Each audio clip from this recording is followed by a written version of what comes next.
இந்த கொரோனான்றாங்களா, அது எந்த ஊர்லேருந்து வந்துச்சு தெரியுமா சார்? கொரோனான்றது அது ஜப்பான்லேருந்து வந்தது. நீ சொன்ன வாக்கியத்தை தஞ்சாவூர் கோயில் கல்வெட்டுல வெட்டி வச்சிட்டு பக்கத்திலேயே நீ உட்கார்ந்துக்க. ஜப்பானா? ஜப்பான் மூஞ்சி, ஜப்பான் குரங்கு கட்ச கொய்யாக்கா மாதிரி ஒரு மூஞ்சி, இது நம்ம மூஞ்சி சொல்லு. ஜப்பான் மூஞ்சி, ஜப்பான். ஏக்கா அது சைனாக்கா. தெரியுது, நீ மூடு. ஜப்பான்காரன் சைனான்றாங்க.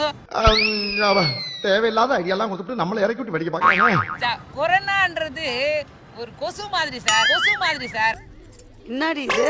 அது இந்தியாவுல தமிழ்நாட்டுக்கு வரவே வராது. வரும், ஆனா வராது. அத நாங்க உறுதியா சொல்றோம். ஏன்னா இந்த மாதிரி கொரோனா, எந்த மாரி அந்த மாரி, இந்த மாதிரி கொரோனா, எந்த மாரி அந்த மாரி சிக்கன் கூட எவ்வளவே வந்தது திமுக. ஆனா இப்ப ஒண்ணுமே பண்ணவே முடியாது. கொரோனா கால்ல பட்டு வச்சு ஆட்டம் ஜாஸ்தியா இருக்கு. திமுக ஆட்சியா அண்ணா எடப்பாடி எதிர்த்தாலும் எல்லாருக்கும் கொரோனா இல்ல, எல்லா நோயும் வரும்.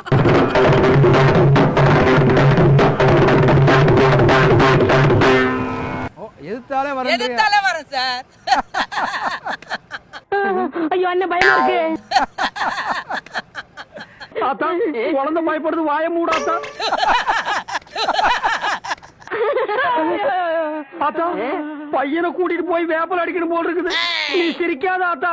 வீட்டிலே இருப்போம், வீட்டில இருப்போம், தனித்திருப்போம், தனித்திருப்போம், விலகி இருப்போம், கொரோனாவை கொரோனாவை ஒழிப்போம்.